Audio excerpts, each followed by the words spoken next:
It all started when Daddy Pig was tired. He was tired of work and family, and he wanted to be alone for a day.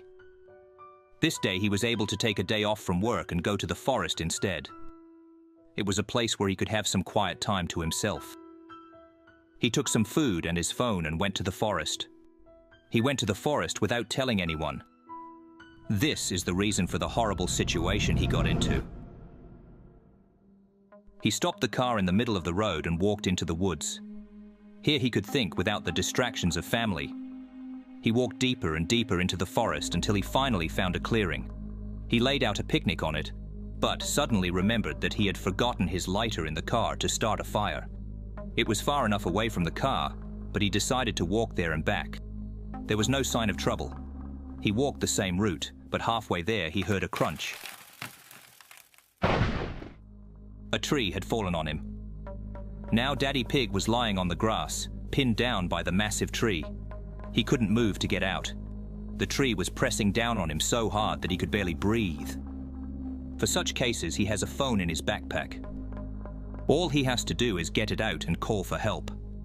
He opens his backpack but doesn't find his phone. Daddy Pig left his phone at the picnic site, and now he has no hope of salvation. He screamed, calling for help, but there was no one in the woods. The next day, his back began to hurt seriously. He began to suffer from hunger and lack of movement. He could put up with the hunger, but the next morning he ran out of water. He stayed thirsty until the evening until it started to rain. He collected rainwater in a bottle. The pain was constant, but what truly tormented him was the fear of never seeing his family again. So he survived day by day, growing weaker and weaker. It had been at least a week. He had stopped counting the days. He lay there and imagined that he would be gone. He should have told everyone where he was going. He should have kept his phone with him at all times. At that moment, he felt that he could breathe freely, and gripped by hope, he tried again to get out from under the tree.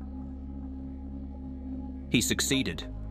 He had lost a terrible amount of weight, which allowed him to squeeze through.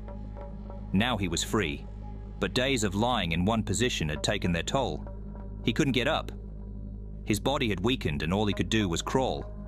He could crawl to the car, but the picnic has food and a phone, that's all he needs. He headed that way. It was incredibly difficult. With every movement, he had a feeling he was about to pass out. But the thought that he would be able to eat and call for help motivated him. However, when he crawled, he realized a terrible thing. The food he laid out had already rotted or been eaten by birds. He tried to call his family, but the phone was broken. Perhaps it happened because of the water that got on it during the rain. Daddy Pig might have guessed, but he was no longer guided by reason. He should have crawled to the car then, although it is unlikely that he could drive a car in such a state.